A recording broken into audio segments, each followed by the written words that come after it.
যে আজকে 4 মাস 5 মাস পরেও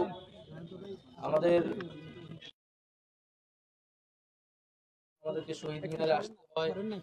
এবং আসলেই সত্যি কথা বলতে এই শহীদ বাবা মার সামনে দাঁড়ানোর শক্তি আমাদের আর নেই আসলে।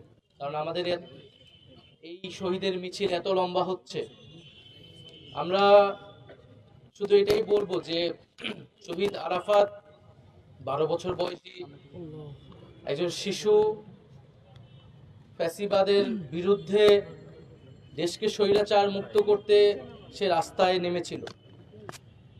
আমাদের সৌভাগ্য হয়নি শহীদ হওয়ার, কিন্তু আমরা যারা জীবিত আছি আমাদের দায়িত্ব এই যে শহীদ হয়েছে যারা হাজার হাজার শিশু, কিশোর এবং জনতা, তাদের যে আকাঙ্ক্ষা, সেই আকাঙ্ক্ষা অনুযায়ী বাংলাদেশকে নতুন করে গঠন করা।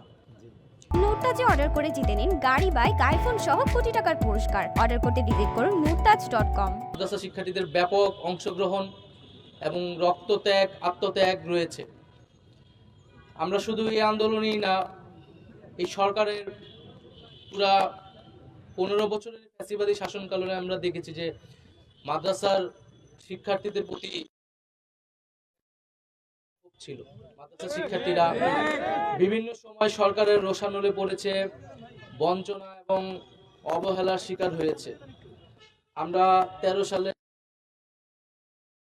মাদ্রাসার শিক্ষার্থীদের উপর কিভাবে পুলিশি নিপীড়ন চলেছিল, কিন্তু তারপরেও মাদ্রাসার শিক্ষার্থীরা রাস্তায় এই জুলাই আন্দোলনে নেমেছে। স্কুল কলেজ শিক্ষার্থীদের, বিশ্ববিদ্যালয়ের শিক্ষার্থীদের কাঁধে কাঁধ মিলিয়ে তারা লড়াই। জুলাই আন্দোলন যেভাবে গুলি চলেছে, এখনো আপনারা হাসপাতালে গেলে বা যারা আহত অবস্থায় আছেন, এত ব্রুটালি এবং এইভাবে পঙ্গুত্ব বরণ করে আর কোনো আন্দোলনে এরকম পঙ্গুত্ব বরণ করতে আমি দেখি নেই। যেভাবে মানুষের হাত পা চোখ নষ্ট হয়েছে, যুদ্ধ আহত হলেও এইভাবে আসলে পঙ্গুত্ব। যারা বেঁচে আছে আহত অবস্থায়, তাদের বেঁচে থাকাটা অনেক বেশি কষ্টের, অনেক বেশি যন্ত্রণার। আমরা জানি, আমরা সেই যন্ত্রণা, সেই কষ্টের প্রতি সবসময় সমবেত। আমরা সকল শহীদ পরিবার, আরাফাত সহ সকল শহীদ পরিবারের প্রতি সমবেদনাশীল, এবং এই সরকার অবশ্যই শহীদ পরিবার এবং আহতদের পরিবারকে রাষ্ট্রীয় মর্যাদায় পুনর্বাসন করবে এবং তারাই এই জাতির শ্রেষ্ঠ সন্তান।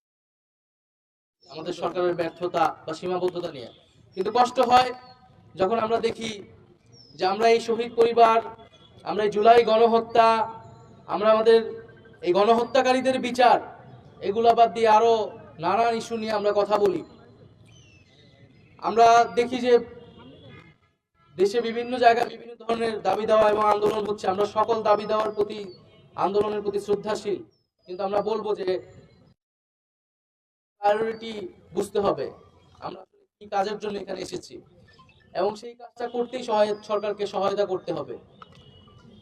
এবং আমরা বলবো যে এই জুলাই গণহত্যা সহ এর আগের যে গুম খুন, এই সকল গণহত্যা এবং গুম খুনের বিচারের মাধ্যমে কিন্তু সমাজে একটা ন্যায় বিচার নিশ্চিত পাবে এবং এই শহীদ পরিবার এবং আহতদের সামনে